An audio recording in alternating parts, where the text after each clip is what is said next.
네, 치열하던 지방선거가 이제 끝났습니다. 이제 상처를 봉합하고 일상으로 돌아가야 한다는 말이 나옵니다. 그러나 어쩌면 진짜 정치는 이제 시작인지도 모릅니다. 앞으로 4년 옥천이 어떤 선택을 하고 어떤 방향으로 나아가야 할지 치열하게 고민하고 결정해야 할 때이기 때문입니다. 선거는 끝났지만 정치는 진행 중입니다. 네, 하나 확실히 말씀드릴 수 있는 점은 주민들의 관심과 참여가 빛을 발할 때가 투표할 때만은 아니라는 점입니다. 네, 2022년 6월 7일 옥천 이웃 소식과 과학 상상 시작합니다.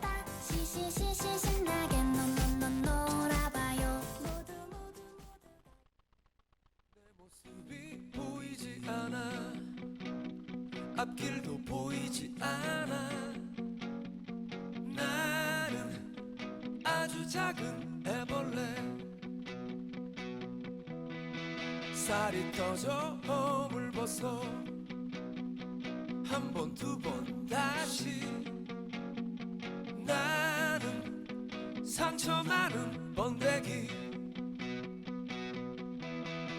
추운 겨울이 다가와 힘겨울지도 몰라 봄바람이 불어오면 이젠 나의 꿈을 찾아 날아 날개를 활짝 펴고 세상을 자유롭게 날 거야 노래하며 춤추는 나는 아름다운 나비 날개를 활짝 펴고 세상을 자유롭게 날 거야 노래하며 춤추는 나는 아름다운 나비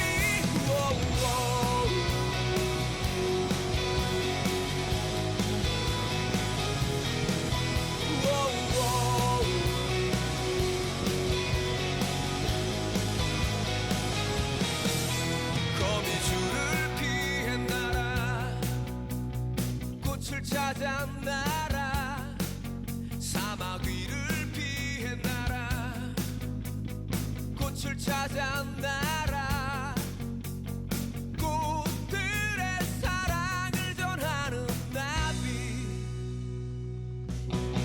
날개를 활짝 펴고 세상을 자유롭게 날 거야 노래하며 춤추는 나는 아름다운 나비 날개를 활짝 펴고 세상을 자유롭게 날 거야 노래하며 춤추는 나는 아름다운 나비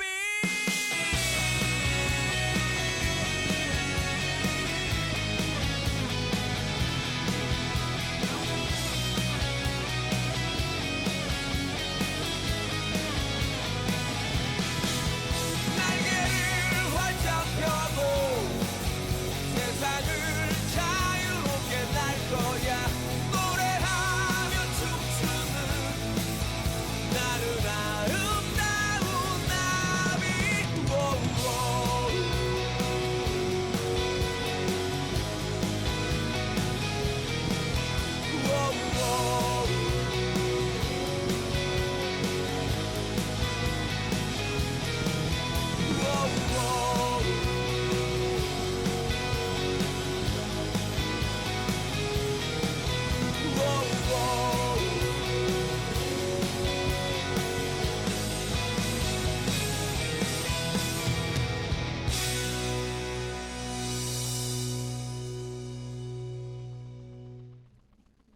네, 노래 듣고 왔습니다. 네, 네, 한 주 또 잘 보내셨는지 모르겠습니다. 아, 네, 우리 PD님은 네, 어떻게?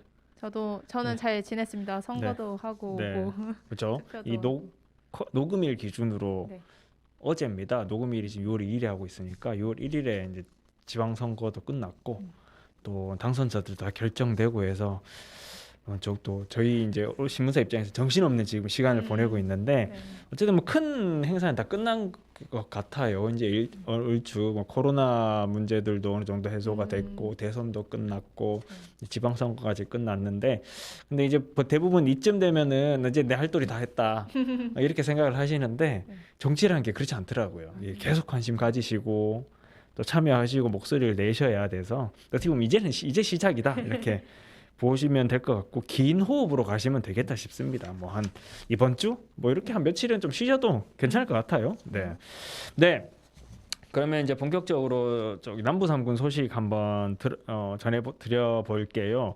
먼저 첫 번째는 영동 소식인데 이 축사 문제가 사실 전국적으로 난리거든요. 옥천도 마찬가지고.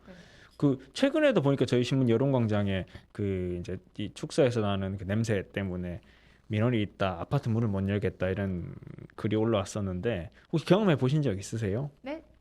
이런 축사에서 나는 냄새라던가 이런 것 때문에 생활하기 불편을 겪을 정도로. 저는 축사는 아닌데 네. 그 뭐라고 해야 되지? 그 돼지를 싣고 가는 트럭 네네네. 그 냄새를 등교하면서 좀 많이 맡았던 기억이 나요. 아, 네. 그게 돼지를 싣고 갈 때 네네. 나는 그 다니는 길이었나 보네요. 그 차량이. 네네. 이게 사실 뭐 영동에서는 제가 이걸 갖고 온 게 영동이 이 축사 설치 불허, 그러니까 주민들의 생활을 불편하게 하는 축사 설치를 불허하는 행동들을 계속 해오고 있어요. 굉장히 적극적으로 나서는 지자체거든요, 이 문제를. 근데 그걸 또 법원의 승리로까지 이끌어낸 그런 사례라서 제가 가져왔는데 사례는 그렇습니다. 이게 2018년도인데요. 당시에 이제 돼지 한 100마리 정도를 기르기 위해서 용산면 백자선 일원에 이제 1,036제곱미터 규모의 축사와 퇴비사를 짓겠다라고 하면서 군에 건축 허가를 신청한 게 있습니다. 근데 1,036제곱미터면 300평이 넘거든요. 이러면 돼지 100마리가 아니라 저희가 정확히는 모르겠습니다만은 돼지가 굉장히 밀식을 한단 말이에요. 좁은 지역 내 엄청나게 이렇게 막 많이 키우기 때문에 훨씬 많은 수의 돼지를 키울 수 있을 거예요. 근데 일단 신청은 100여 마리라고 한 것부터 조금 의심이 가는 부분이죠. 그래서 근데 이제 군에서는 이 부분이 이제 이 허가 신청이 들어온 걸 보완을 요구를 하고 결국 반려했는데 이유가 그거예요. 축사 진입로가 사유지, 그러니까 개인이 살고 있는 사유지 소유자의 사용 승낙을 받지 못했기 때문에 우회로를 개설해야 하는데 우회로를 마련하지 않은 거죠. 그러니까 이 같은 해 2018년 4월에 허가 신청을 반려합니다. 근데 이게 당시에는 저도 이 당시에 이제 이 사례를 보도를 했었는데 굉장히 특이한 사례였어요. 왜냐하면 지자체들은 법적으로 문제가 없으면 해줄 수밖에 없다. 근데 이게 법적으로 문제가 없다라는 게 사실 자세히 찾질 않는 거예요. 그러니까 법적으로 문제가 있다는 거를 주민들이 반대를 한다. 축사 들어오는 걸. 그러면 너네가 증명해. 서명해라고 하는데 이 사례는 군이 찾았어요, 그걸. 그렇다는 점이 굉장히 특이한 점이었던 거고, 이제 그 당시에는 군이 건축 허가를 반려하는 것 자체가 많지 않았거든요. 그러니까 바로 이 이제 사업 신청을 하신 분이 7월에 이게 2018년 7월입니다. 그때 이제 도행정심판위에 행정심판을 청구합니다. 그러니까 영동군이 잘못했으니까 도에서 판단해 그랬는데 이게 받아들여지지 않았어요. 도에서도. 근데 이러니까 그래서 이제 이 사업자는 다시 군이 제시한 보완 사유를 이행하지 않고 2020년 1월에 건축 허가를 또 신청합니다. 그러니까 좀 시간이 지난 시점이죠. 근데 이게 2018년도 당시에 그 처분했던 사유가 보완되지 않은 거잖아요. 그렇기 때문에 당연히 반려 처분을 했고 근데 반려 처분을 사업자는 예상한 것 같아요. 그러니까 곧바로 그해 6월에 행정 소송을 제기합니다. 그러니까 행정 심판은 행정적인 절차고요. 소송은 법적 대응인 거거든요. 그러니까 법원에서 이제 막 판단하는 겁니다. 근데 이제 이거에 대해서 지난 5월 27일에 결과가 나왔는데 이 청주지방법원이 어떻게 판단했냐면 원고 청구를 기각을 했는데 원고가 사업자예요. 그러니까 사업자가 요구하는 요구는 합당하지 않다. 영동군이 반려를 한 게 법적으로 합당하다, 합법적이다라고 판단을 한 겁니다. 그러니까 이 근거가 뭔지가 중요해요. 여기 보면은 이 통행료 그러니까 당연히 법적으로 통행료를 소유하고 있는 소유자의 사용 승낙 없이 그 길을 사용하면 안 되잖아요. 그러니까 그거는 당연히 명백하게 이제 문제가 되는 거고 이거에 대해서는 당연히 그 영동군이 보완을 요구하는 게 맞다라고 봤는데 더 여기서 의미가 있는 부분은 근데 그뿐만이 아니라 이번 사건으로 인해서 어쨌든 이 사업자가 주장하는 요지는 영동군이 저런 판단을 함으로써 나한테 재산상의 피해가 왔다라는 거예요. 손해가 발생했다 이거거든요. 근데 거기에 대해서도 그 법원은 이렇게 판단합니다. 그러니까 무분별한 국토 개발에 따른 위해 발생 등을 방지하고 체계적인 개발 행위를 유도함을 목적으로 한다. 이 그 국토계획법이라는 게. 근데 거기에 따라서 이거는 공익적 차원인 거고 공익적 차원으로 봤을 때 주민 공공의 생활권을 보장하는 게 개인 그러니까 이 사업자의 돈을 버는 것보다 더 작다고 봐서는 안 된다라는 거예요. 네. 그러니까 이게 공익이 훨씬 중요하다라고 본 겁니다. 이게 굉장히 중요한 사례예요. 그러니까 법적으로 또 뭐 당연히 좀 문제가 있었지만 설령 그렇지 않다 하더라도 주민들 다수가 그 개인의 사익을 추구하기 위하는 과정에서 피해를 본다면 그거는 잘못됐다. 그거는 그 공익의 그 공익과 사익을 동시에 했을 때 공익을 우선해야 되잖아요. 그게 그렇게 해야 되기 때문에 이 사업자의 요구는 합당치 않다 이렇게 판단을 한 겁니다. 그래서 이게 결국에 이 사건 그렇기 때문에 영동군이 판단한 그 행정처분, 그러니까 반려죠. 반려는 합당하다라고 이제 판단을 한 거예요. 그래서 군에서는 뭐 이제 이 사업자가 항소를 하면은 소송에 대응할 거라고 하는데 이 사건 외에도 사실 다른 여러 개의 그 축사 건립이라던가 아니면 또 뭐 악취가 많이 나는 그런 공장 입지라던가 이런 것들을 군에서는 군인 앞장서서 그걸 막아왔거든요. 그러니까 그런 부분들은 사실 이웃 지자체에도 굉장히 많은 영향을 줬었고 옥천도 불과 한 5년 전, 6년 전만 하더라도 딱 제가 처음에 말씀드린 그 마인드였어요. 법적으로 문제가 없으면 해줄 수밖에 없어 우리가. 이걸 어떻게 공무원이 법을 위반하면서 어떻게 그걸 해? 그거는 공무원이 할 게 아니야라고 했거든요. 근데 지금은 달라졌습니다. 정말 문제가 없는지 꼼꼼히 따지기 시작해요. 그리고 주민들이 불편, 공익이 우선한다고 얘기를 합니다. 이런 변화들을 이끌어내는데 영동군 사례가 굉장히 좀 주요했다라고 저는 생각을 하고요.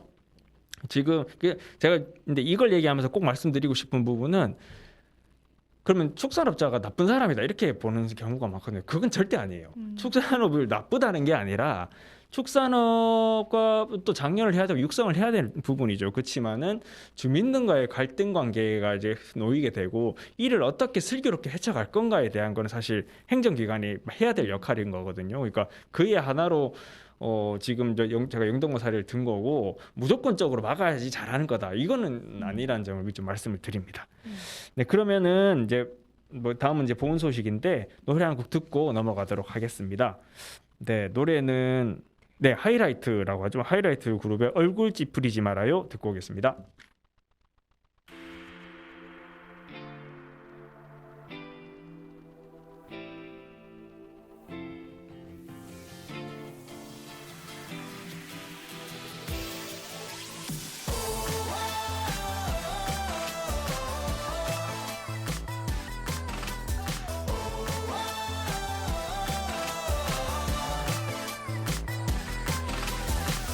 오늘따라 유난히 웃지 않는 네가 왠지 슬퍼 보여. 무슨 일이 있냐는 나의 말에 괜찮다며 고개 돌려. 너의 눈물 아파오는 내 하늘은 무너져 내려. 깊게 내쉬는 한숨이 내 맘을 찢어.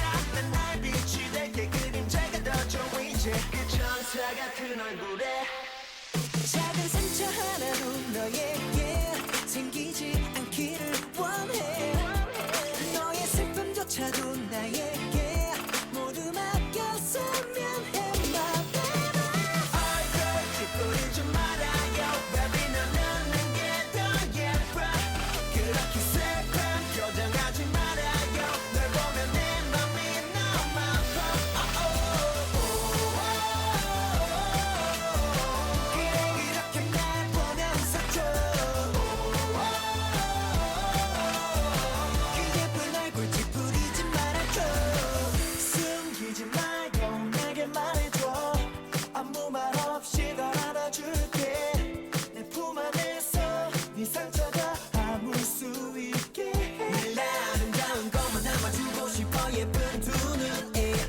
멈춰 만지게 해줄게 그 입술에 난 나의 빛이 될게 그림잘 걷어줘 이제 그 천사 같은 얼굴에 작은 상처 하나도 너에게 생기지 않기를 원해 너의 슬픔조차도 나에게 모두 맡겼으면 해 My baby 얼굴 찌푸리지 말아요 Baby 넌 웃는 게 더 예뻐 그렇게 슬픈 표정하지 말아요 널 보면 내 맘이 더 아파 그래 그렇게 날 보며 웃어줘 그 예쁜 얼굴 찌푸리지 말아줘 모두가 떠나도 난 너만 있으면 돼 그렇게 내 안에서 행복하길 원해 널 지킬 수만 있다면 아깝지 않아 난 세상마저도 찌푸리지 말아요 Baby 넌 웃는 게 더 예뻐 그렇게 슬픈 표정하지 말아요 널 보면 내 맘이 너무 아파 그래 그렇게 날 보며 웃어줘 그 예쁜 얼굴 찌푸리지 말아줘 노래 듣고 왔습니다. 네, 다음은 보은 소식입니다. 보은 소식은 가뭄 소식을 준비했는데요. 옥천도 예, 굉장히 심각한 상황인데 보은도 굉장히 좀 문제가 크더라고요. 피디님은 네. 농사 어, 좀 해보신 적 있습니까? 농사는 사실 제가 해보지 않았습니다. 한 번도 안 해보셨어요? 네. 네. 저는 이제 부모님이 농사 지으시고 해서 어릴 때 많이 농사 도와드리고 했는데 이 가뭄도 힘들어요. 네. 가뭄은 진짜 말려 죽이는 것 같아요. 홍수는 눈앞에서 약간 재난을 보는 느낌이에요. 네. 막 떠내려가는데 방법이 없어. 이런 느낌이라 가뭄은 서서히 말라 죽어가는 걸 이게 눈에 보여요. 맞아요. 예, 근데 그렇게 심각한데 지금 그러니까 이 기후 위기죠. 그 이상 기후 위기가 계속되면서 5월, 6월에 비가 안 옵니다. 이제 4월부터죠. 4월, 5월 비가 거의 안 와요. 그래서 고온 거기다 날씨도 굉장히 뜨거워져서 고온 건조한 날씨가 이제 이어지다 보니까 특히 문제가 되는 게 이 밭작물들입니다. 그나마 조금 벼와 같은 수도작들은 저수지에서 물을 공급을 받는 경우도 많고 또 물을 이렇게 담고 있잖아요. 담수하는 형태의 작물이어서 이게 뭐 저수율은 굉장히 좀 낮아지고 있지만 당장은 어떻게 해볼 수가 있는데 밭작물은 굉장히 힘들어요. 특히 이제 이 5월 강수량 영동 같은 경우 1.4mm에 그쳤답니다. 이건 비가 안 온 거예요, 그냥. 예. 지난해 같은 경우는 110mm가 내렸답니다. 그러니까 거의 뭐 굉장히 거의 안 왔다 봐도 될 만한 수준이죠. 그래서 이게 5월 가뭄이 뭐 옥천 보온할 것 없이 굉장히 심각한데 이게 그 밭작물로 이어지다 보니까 가장 이제 보온 같은 경우는 마늘을 굉장히 많이 하거든요. 마늘 농사를. 근데 마늘 농사에 바로 생육부진이 나타나고 있대요. 그나마 하우스에서 좀 이렇게 키우는 것은 덜한데 마늘 같은 경우는 이 하우스에서 어느 정도 키워서 밭에 심는데 5월이 이렇게 이제 뿌리가 활착되는 시기거든요. 그러니까 비를 맞고 제대로 크고 큰 마늘을 생산하기 위한 준비가 되니까 뿌리가 넓게 뻗어가야지 물을 영양물을 빨아들일 거 아니에요. 그 시기인데 이게 너무 고온인데다가 비가 안 오면서 지표면에 수물이 증발돼 버렸습니다. 그러다 보니까 뿌리가 활착이 안 돼서 이게 말라 죽거나 생육부진이 일어나고 있는 상황이고 이 때문에 그 마늘 알이 굉장히 작게 형성되는 등 피해로 발생하고 있다고 해요. 그리고 이 마늘뿐 아니라 그 이 관수 그러니까 용수를 공급할 수 없는 그런 밭 같은 경우는 작물을 가리지 않고 문제가 발생하고 있습니다. 그러니까 그래도 관수 시설을 갖춘 곳은 그러니까 보통 뭐 산지 이런 데 밭이 저기 이면 아니고 약간 경사가 있는 곳에 밭들이 많잖아요. 그런 데다가 지하수를 파거나 아니면 물을 끌어올리거나 해서 물을 공급할 수 있는 곳들은 상황이 나은데 밭은 그렇지 못한 경우들이 많아요. 예, 그러다 보니까 뭐 지금 감자 금자라고 부를 정도 굉장히 가격이 비싼데 감자 생산에도 굉장히 차질을 빚고 있고요. 마늘, 고추, 고구마와 같은 그러니까 뭐 대부분 사실 그 봄철에 심어놓은 작물들이 밭작물들이 피해를 받고 있는 상황입니다. 이게 스프링쿨러라고 보신 적 있어요? 네. 그 착착착착 돌아가는 거 있잖아요. 그거를 뿌려도 이게 마르는 거예요. 워낙 가무니까. 그리고 고온이잖아요. 그러니까 땅 물을 뿌리면 땅 속에 그 흙의 그 수분이 머금고 들어가야 되는데 지표면에서 그냥 말라 날라가 버리는 정도 수준입니다. 그게 한여름 가뭄 때나 그렇거든요. 이게 과거 같은 경우는. 네. 근데 지금은 뭐 없어요. 그 이게 봄철인데도 불구하고 벌써 그런 상황이 되고 있습니다. 그 이제 이게 지금 당장 이제 문제가 되는 거는 감자예요. 감자 같은 경우는 하우스 감자는 벌써 나왔고요. 핵감자가. 네. 그리고 6월 말 정도 되면 노지 감자가 나오거든요. 노지 감자 나오려면 지금 한참 크는 시기예요, 감자가. 근데 가뭄이 지속돼서 알이 안 자라고 또 힘도 없어지고 개수도 줄어들고 이러면서 이제 어려운 그런 상황이 되고 있습니다. 그러니까 농민들도 뭐 나름의 자구책은 계속 활용하고 있어요. 이게 농사라는 게 한 해 망해버리면은 1년을 그냥 끝나는 거잖아요. 그렇다 보니까 그 사활을 걸고 물을 끌어서 주고 분수 호수를 사다 그 깔고 다음에 또 그 물 펌프 같은 것도 갖고 와가지고 이제 물을 끌어올리고 이러는데 전반적으로 지표면에 그러니까 이제 저 지하수층에 물 담수량이 줄어들다 보니까 점점 깊이 파야 되는 거예요. 그러면 제가 아까 밭작물은 높은 곳에 좀 있는 편이랬죠. 밭작물 같은 경우 땅을 파도 물이 안 나옵니다. 어떤 데는 이런 데들은 그냥 본인이 그 차량이나 차가 진입하는 곳들은 그래도 차에다 물을 실어가지고 할 수도 있는데 차가 진입 못하는 밭도 있거든요. 이런 데는 그냥 두고 볼 수밖에 없어요. 아니면 본인이 등짐으로 물을 지고 나가거나. 근데 그렇게 할 수 있을 만한 여력이 안 되잖아요. 그래서 어려운 부분이고, 그러니까 그 보은 농가들 중에서는 뭐 이제 보통 한 1,000평 그 정도 되는 밭에서 한 10톤 정도 보통 감자 수확을 하면 괜찮게 하는 거거든요. 근데 이게 올해는 4톤에서 5톤밖에 안 될 거라고 합니다. 절반 정도 줄 거래요. 그래서 이게 행정에서는 이 부분을 그 뭔가 대응책을 마련을 하고 있기는 한데 기본적으로 무슨 보조사업 형태거나 아니면은 사후에 문제가 발생했을 때 재난 피해 보상에 그치는데 피해 보상은 규모가 굉장히 좀 수준이 낮다 보니까 이게 뭐 농민들이 실질적으로 그 보상이 되지 못하고 있는 실정이죠. 그래서 가뜩이나 힘들어지는 농업 그리고 고령화되는 농업에 이 가뭄 문제까지 매년 발생을 하면서 농민들이 굉장히 어려워지는 거고 사실 농업을 지금 위기에 살리려면 뭐 물론 기후 위기에 대한 대응은 대응대로 하고 우리가 이제 일상생활에서 그 탄소를 줄이기 위한 노력들을 해야 됩니다만은 동시에 해야 될 부분들은 당장 지금 위기잖아요. 그러니까 해야 될 부분들은 지자체가 농업을 이게 적극적으로 그러니까 국가에서 안보 산업으로 규정을 하잖아요. 그러니까 적극적으로 끌어안고 농업을 육성할 수 있는 환경을 만들어줘야 돼요. 그러니까 단순히 뭐 어느 정도 투자해서 얼마를 수익을 냈다 이런 개념으로는 더 이상 접근해서는 안 되고 농민들이 안정적으로 먹거리를 생산하고 그걸 사람들이 먹으면서 생존을 영위할 수 있는 그런 중요한 그런 자원인들이니까 이것들이 최대한 지원을 하고 그다음에 뭐 도움을 줘서 농사를 지을 수 있도록 해줘야지 되지 안 그러고서는 사실 가뜩이나 줄어드는 인구 문제 답이 없습니다. 농구는 포기할 수밖에 없을 거예요, 사람들이. 그래서 그런 부분들은 빠른 시일 내에 뭔가 정책적으로 변화를 가져야 된다 이런 생각이고요.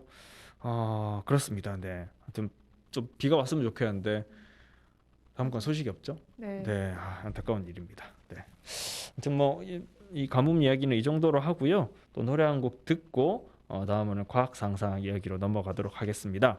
윤하가 부릅니다. 25, 21. 어느샌가 계절의 흐름은 숫자에 가려버렸다. 봄, 여름, 가을, 겨울.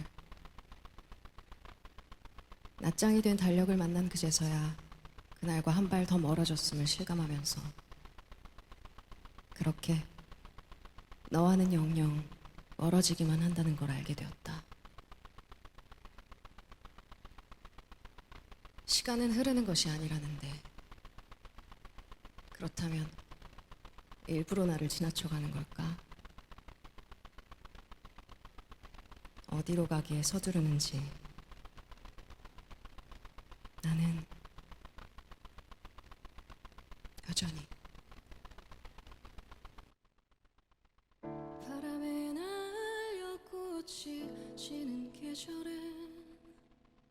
아직도 너의 손을 잡은 듯 그런 듯 그때는 아직 꽃이 아름다운 걸 지금처럼 사무치게 알지 못했어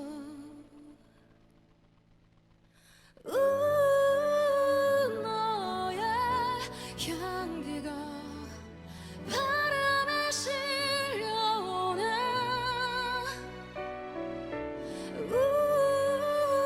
영원할 줄 알았던 25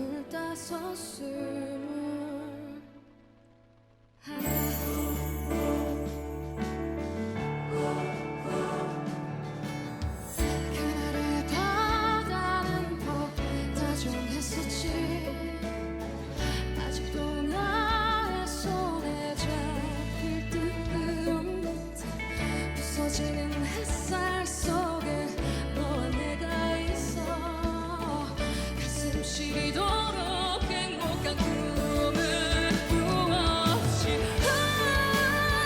그날의 노래가 바람에 실려오네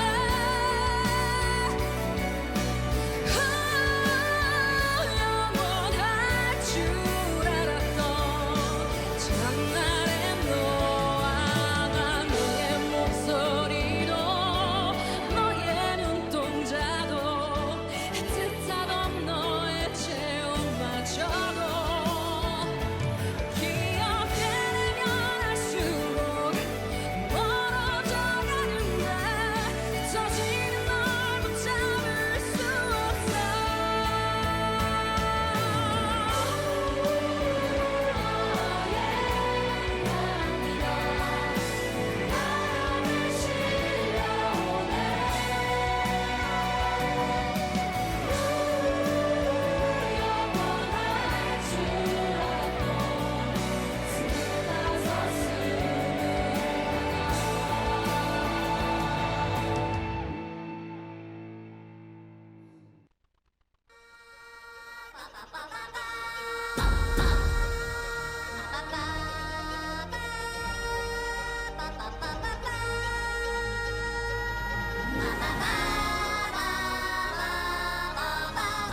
바람에 네, 과학상상 시간이 돌아왔습니다. 네, 6월 7일 과학상상은 지난주에 이어서 재미있는 PNT, 그러니까 위치, 항법, 시각에 관한 이야기를 계속 진행할 텐데요. 너무 재밌게 이야기를 하다 보니까 시간을 훌쩍 넘겨가지고 좀 부득이하게 이걸 쪼개게 됐어요. 그래서 아마 우리 지난주에 방송 들으셨던 분들을 기억을 못 하시는 분들도 있을 테니까 간단하게 한번 전에 했던 얘기들을 하고 넘어가야 될 것 같은데, 예, 조용훈 과장님 나오셨습니다. 반갑습니다. 예, 반갑습니다. 네, 뭐 제가 이제 이야기는 그랬습니다. 그러니까 GPS라는 게 얼마나 중요한가, 우리 일상생활에서 정말 이제 공기, 물과 공기처럼 일상화되어 있는 건데 이게 특정 국가에 의해서 국가가 사용을 하고 있는 거고 그렇기 때문에 그 국가의 이익이나 이런 거에 따라서 비단 군사 쪽뿐만이 아니라 국가 경제, 각종 산업에까지 영향을 미칠 수 있다. 그래서 독자적인 그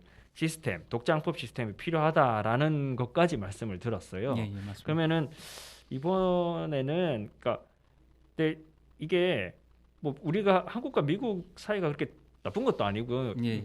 이제 최근에 이제 그 대통령께서 네, 우리 저기 미국 대통령을 만나서 이제 또 뭐 이렇게 이야기 하고 하셨는데 굳이 이게 독자항법 시스템을 구축할 필요가 있을까라는 생각도 들거든요. 돈도 많이 드는데. 예, 그거 이유에 대해서 한번 설명해 주십시오. 예.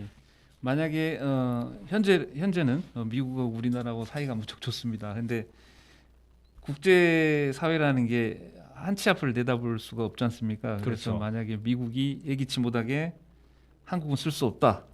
예? 그런 상황이 온다면 아주 끔찍하죠. 네. 예. 그리고 미래 자율주행 택시 그렇게 되면은 미래 자율주행 택시 서비스나 드론 택배 서비스 뭐 불과 한 10년 후 정도면 된다고 예상이 된다고 하더라고요. 네. 그런 서비스를 아무리 개발을 해도 무용지물이 됩니다. 아. 왜냐하면 나의 위치 정보를 알 수가 없거든요. 예. 그래서 그 PNT의 중요성이 나날이 커져가고 있고요. 근데 하지만 현재 우리나라는 해외 위성항법 시스템, 특히 GPS에 전적으로 의존하고 있습니다. 군사용, 민간용 포함해서 예예 다 모두 그렇군요. 예예 그렇습니다. 그래서 산업뿐만 아니라 사회 전반에서 모든 기기들이 이제 스스로 판단해서 움직이는 수준으로 앞으로 향후 10년 이내에 발전할 것으로 예. 전문가들은 전망을 하고 있고요. 이에 발맞춰 이러한 기기들이 PNT 정보를 외국에 의존하지 않고 안정적으로 제공할 수 있는 독자 위성항법 시스템의 필요성은 그동안 정치권이라든가 산업계 그리고 과학계 등에서 꾸준히 제기되어 왔습니다. 그렇군요. 이게 예. 그러니까 결국에는 우리가 스스로 이 기술을 가지고 있어야 어떤 상황이 되더라도 피해를 최소화할 수 있고 또 자구책을 마련할 수가 있는 게 되겠군요. 예예 네, 그렇습니다. 네. 예, 그러면 이제 좀 계속 설명해 주십시오. 예. 네. 우리나라는 한반도와 그 동북아 지역을 중심으로 이제 KPS 시스템을 구축을 할 계획인데요. 그러니까 이용 범위가 한반도와 동북아 지역이 되겠죠. 동북아. 예, 동북아 지역. 예. 예. 그래서 세 대의 정지궤도 항법 위성 그리고 5대의 경사궤도 위성을 쏘아 올려서 우리만의 독자 항법 시스템을 구축할 계획입니다. 총 8대네요. 예, 총 8대입니다. 이전 시간에 최소 4대가 필요하다고 하셨는데 예. 그 2배 정도 되는 예, 규모입니다. 맞습니다. 네. 예. 총 3조 7천억 원대의 대규모 국책 사업으로 그 올해인 2022년 지금 시작했고요. 오는 2035년에 개발 완료를 목표로 하고 있습니다. 아, 이게 올해 시작한 건가요? 예, 올해 아, 시작했습니다. 그렇군요. 이미 예. 그 행정적인 절차라든가 네. 그거는 뭐 제가 알기로는 한 10여 년 전부터 네. 그 했는데요. 그 예산이라는 게 이게 대규모 국책 사업이기 때문에 뭐 타당성 조사도 해야 되고 관련 용역도 네. 해야 되고 네. 그래서 상당 기간 소요가 되거든요. 그래서 그러한 과정들을 모두 마치고 이제 국회에서 예산 승인을 받아서 예, 우리가 본격적으로 사업을 하는 거는 올해부터라고 보시면 되겠습니다. 3조 7천억이면 옥천군 1년 예산이 수경 포함해서 7천억이 좀 안 되는데, 야, 몇 년치인가요? 5년치네요. 많긴 많습니다. 네. 근데 필요한 내용이고요. 예, 네. 예. 네. 그렇습니다. 네.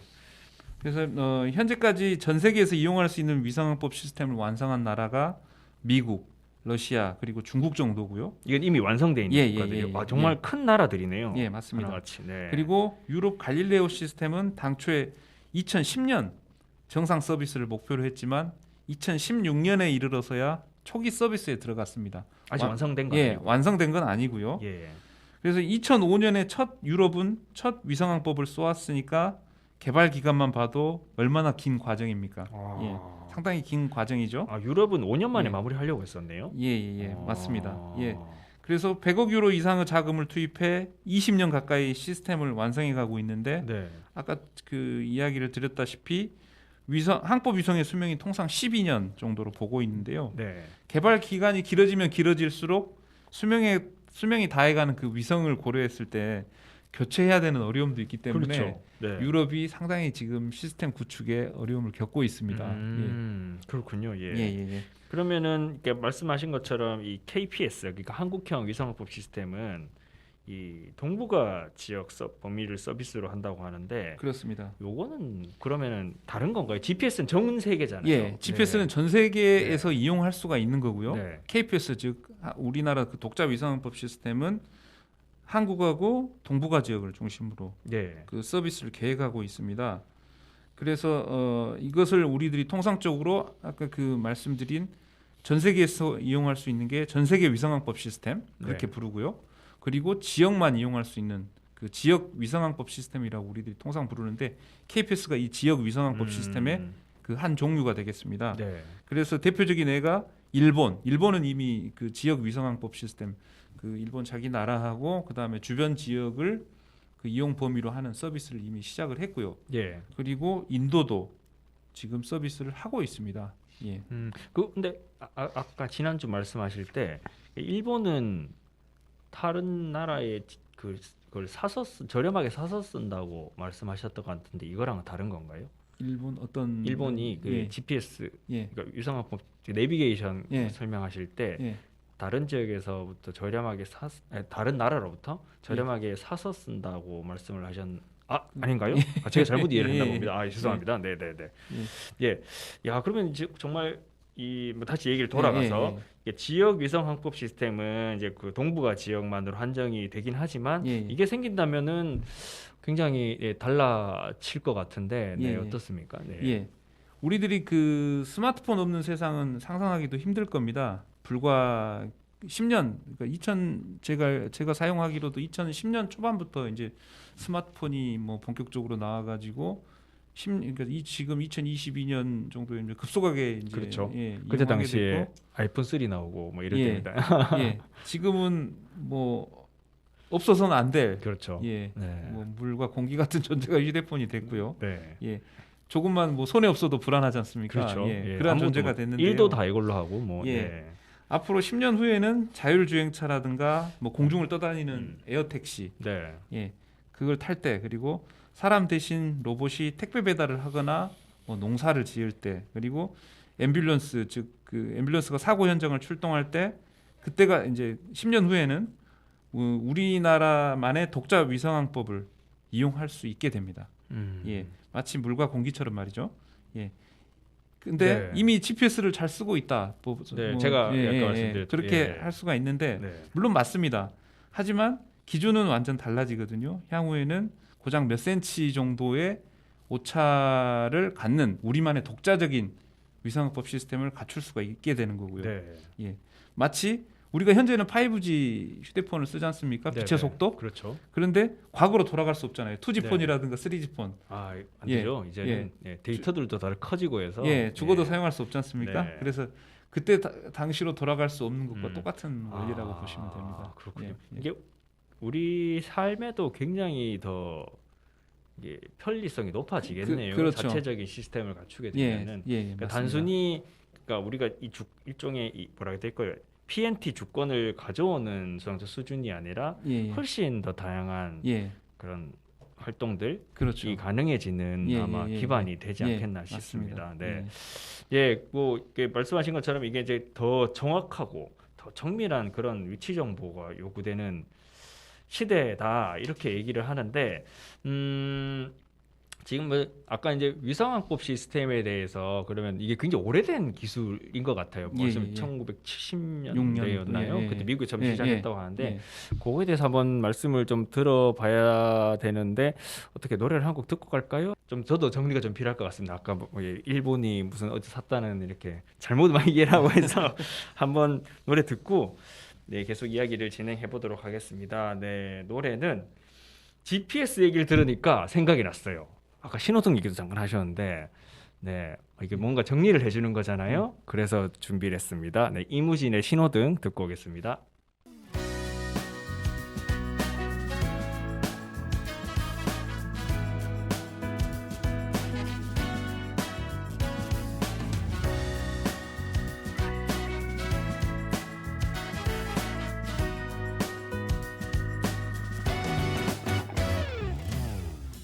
이제야 목적지를 정했지만 가려한 날 막아서 내난 갈 길이 뭔데 새빨간 얼굴로 화를 냈던 친구가 생각나네. 이미 난 발걸음을 뗐지만 가려한 날 재촉하네. 걷기도 힘든데 새파랗게 겁에 질려 도망간 친구가 내 맴도네. 건반처럼 생긴 도로 위에 수많은 동그라미들 모두가 멈췄다 굴렀단 말은 잘 들어. 그건 나도 문제가 아냐.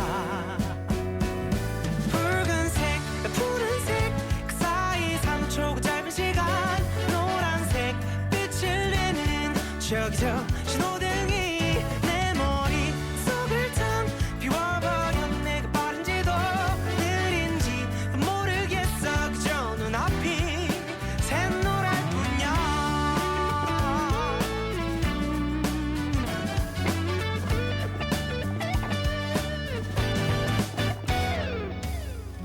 솔직히 말하자면 차라리 운전대를 못 잡던 어릴 때가 없었던 것 같아. 그때는 함께 온 세상을 거닌 친구가 있었으니 건반처럼 생긴 도로 위에 수많은 조명들이 날 빠르게 번갈아가며 비추고 있지만 난 아직 초짜란 말야. 붉은색, 푸른색 그 사이 3초 짧은 시간 노란색 빛을 내는 저기저 신호등이 내 머릿속을 텅 비워버려. 내가 빠른지도 느린지도 모르겠어. 그저 눈앞이 샛노랄 뿐이야. 꼬질꼬질한 사람이나 부자 곁엔 아무도 없는 삼색 조명과 이 색칠 위에 서 있어 괴롭히지 마. 붉은색, 푸른색 그 사이 3초 그 짧은 시간 노란색 빛을 내는 저기저 신호등이 내 머릿속을 텅 비워버려. 내가 빠른지도 느린지도 모르겠어. 그저 눈앞이 샛노랄 뿐이야.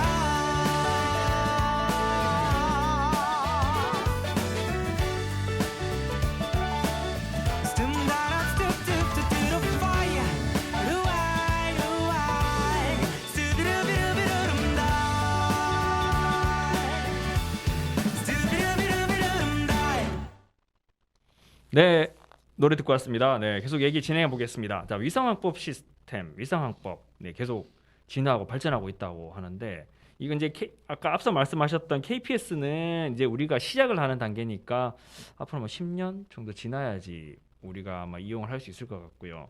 근데 지금 말씀하시는 부분은 현재 이야기라고 하는데, 네, 설명해 주십시오. 네. 예.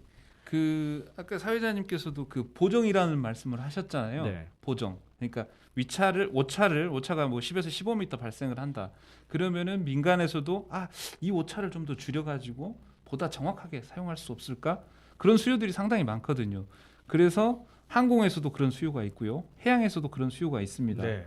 그래서 그 위성항법이 이제 점점 진화를 하는 거죠. 해양 같은 경우는 저희 국립해양치기정보원에서 제공하는 위성항법 보정 시스템, 이제 약칭으로 DGPS라고 하는데요. DGPS. 예. 네, 네. 그 들어봤습니다. 아까 GPS 오차 10에서 15m를 1m 이내 실시간으로 줄여주는 서비스를 저희가 이미 하고 있고요. 네. 항공 같은 경우는 이제 지금 말씀드릴 S바스라고 하는 시스템, 예. 그 대표적인 용어가 S바스인데 우리나라는 카스, 네. 맥주 이름하고 같은데요. 예, 발음이 카스라고 하는 시스템을 최근에 도입을 했어요. 아, 이게 위성항법을 그러면 예, 보정하는 그 거네요. 오차를 네. 보정을 해서 네. 다시 서비스를 해주는 건데, 네. 예, 그러면은 오차가 그런 겁니까? 미국에서는 본인을 위해서 일부러 오차를 늘리고 우리가 좀 사용하기 위해서 그렇죠. 오차를 줄이는. 예, 우리는 필요성에 예. 의해서 필요에 그렇죠. 의해서 그 오차를 예. 줄여야 하기 때문에 예. 예. 야, 이 말씀드리니까 더더욱 정말 우리나라만의 그 시스템이 필요하겠다라는 생각이 더 듭니다. 네. 이게 카스. 네. 예. 아, 굉장히 친숙하네요. 네. 예. 이 카스는 그러면은 어떻게 좀 이게 우리가 지금 사용할 수 있는 건가요? 예. 네. 그래서 아까 말씀드린 네. 대로 네. GPS는 약점이 있는데 그게 네. 바로 오차거든요. 네, 네. 예, 앞서 말씀드렸듯이 GPS가 10에서 15m 음. 오차가 발생을 합니다. 그런데 항공기나 선박, 특히 항공기 같은 경우는 이착륙할 때, 특히 착륙할 때 뭐 10에서 15m 정도 실제적으로 오차를 발생을 한다. 큰일 나죠. 그러면은 항공기가 자칫 활주로에 충돌할 수가 네, 있는 네. 거죠. 네. 뭐 아까 내비게이션 같은 경우는 맨 매칭 기술을 사용하기 때문에 네. 뭐 자연스럽게 오차를 알 수 없이 그냥 우리가 쓰지만 항공기 같은 경우는 실제 위치가 찍혀야 되기 때문에 예, 활주로 바깥으로 착륙할 수는 없지 않습니까? 네, 네. 그렇기 때문에 오차를 무조건 줄여야 합니다.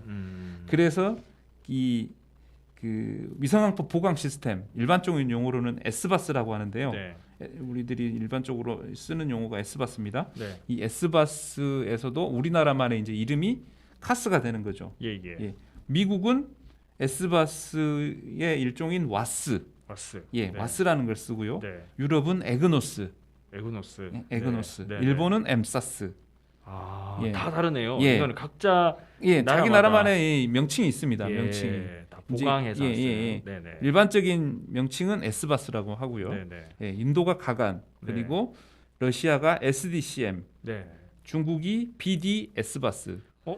예. 좀 궁금한 게 예. 러시아나 중국은 예. 자국의 시스템을 갖고 있다고 말씀하셨잖아요. 예, 맞습니다. 그런데도 이 위성학부 보강 시스템이 필요한 건가요? 예, 그렇습니다. 아까 말씀드린 대로 GPS도 그렇고 뭐 글로나스, 베이드도 통상적으로 10에서 15m 오차를 가지고 있거든요. 아, 그렇군요. 군용만이 이제 뭐 네, 센티미터급 단위라든가 오차가 정확하고요. 아, 근데 일반인들이 쓰는 위성항법 시스템은 당연히 오차가 발생을 하기 때문에 네. 예, 그 오차를 줄여야 되겠죠. 아, 그렇군요. 그래서 예. 본인들의 GPS를 본인들의 위성학법 시스템을 쓰지만 예, 또 그건 민간용이기 때문에 그렇습니다. 보정이 필요. 예, 보정이 보강이 필요한 거죠. 필요한 거군요. 예, 예, 예. 보정이 필요합니다. 네.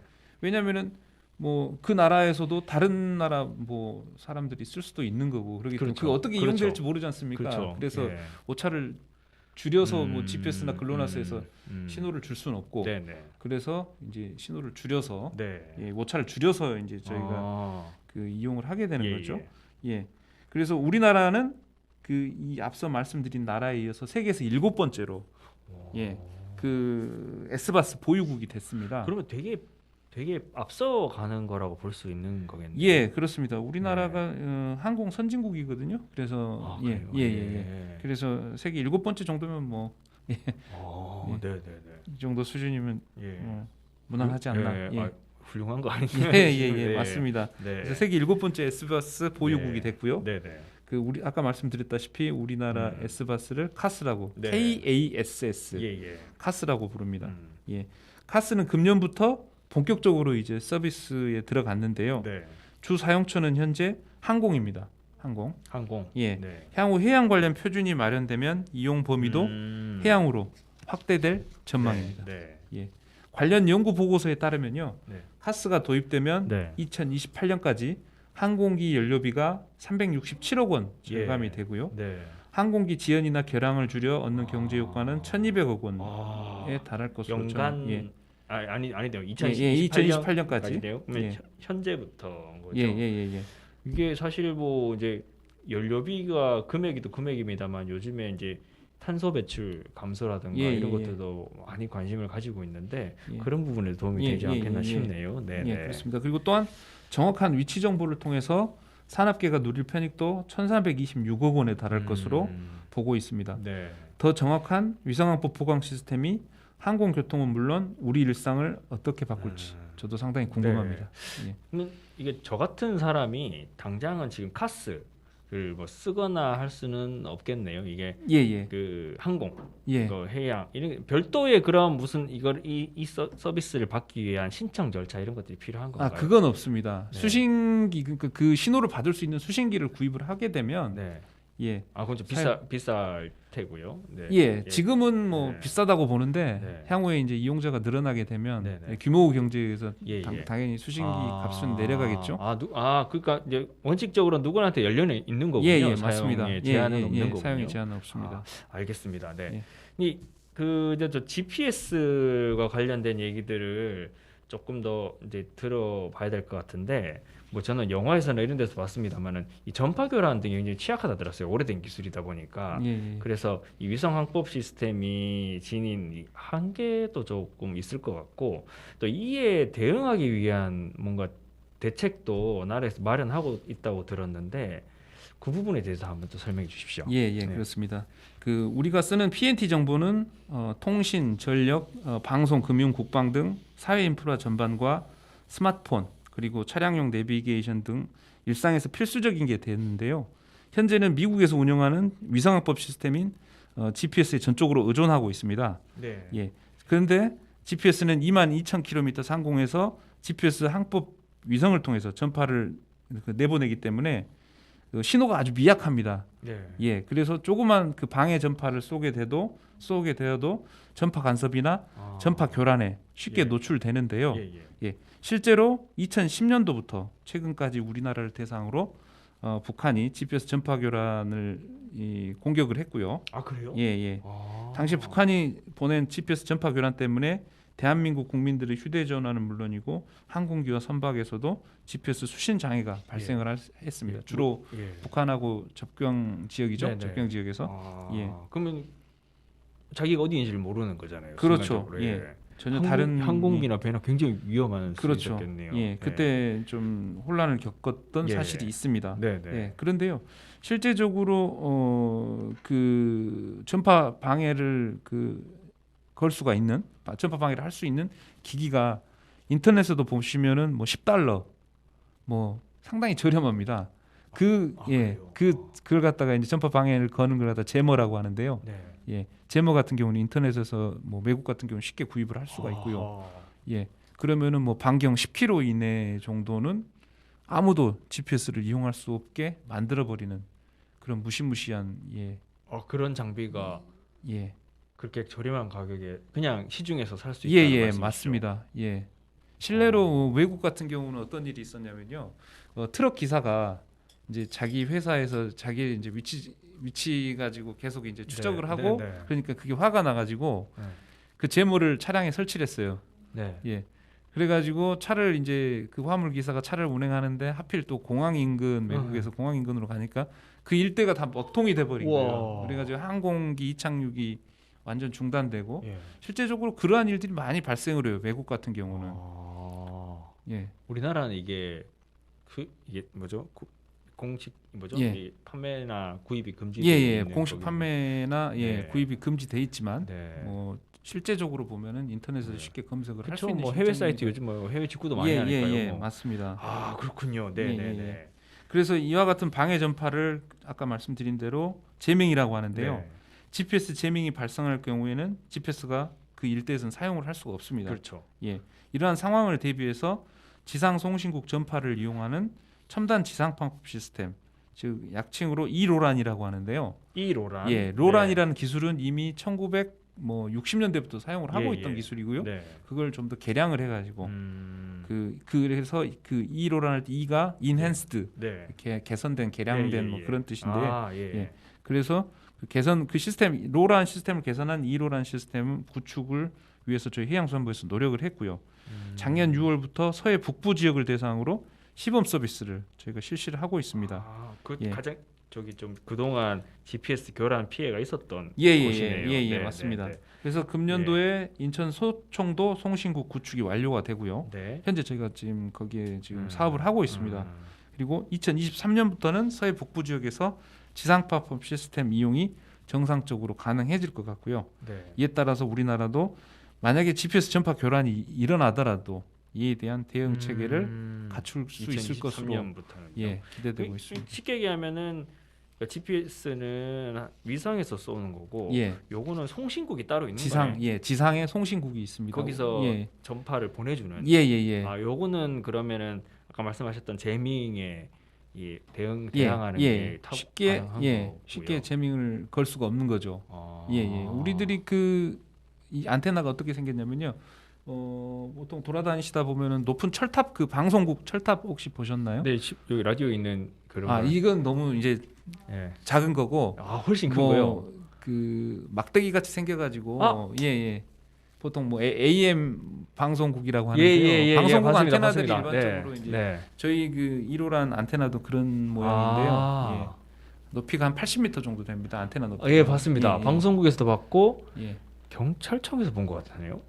왜 그게 거기서 있었지 모르겠는데 이 둥그런 게 길쭉하게 얘기. 예. 그런 알겠습니다. 네, 네, 오늘 또 일단은 여기까지 이야기를 진행을 하고 마무리를 하고 있는데 다음 주에는 조금 더 다양한 이야기, 좀 진전된 이야기를 해볼 수가 있을 것 같은데요. 간단한 예고편 한번 말씀을 하시는 게 아무래도 좋을 것 같은데 다음 주에 이제 말씀하실 내용은 대략 어떤 내용인가요? 다음 주에 말씀드릴 내용은 P, N, T 중에 P와 N은 저희가 이제 충분히 이야기를 나눴고요. 그렇죠. 그러니까 위치와 항법, 항법, 예, 내비게이션, 마지막이 T입니다. 타이밍, 시간, 시간이죠. 시간. 시간에 대한 우리 이야기를 다음 주에 한번 나눠보도록 하겠습니다. 네, 그러면 이번 오늘도 고생 많으셨고요, 과장님. 네, 저희들은 다음 주에 다시 찾아뵙도록 하겠습니다. 고맙습니다. 고맙습니다.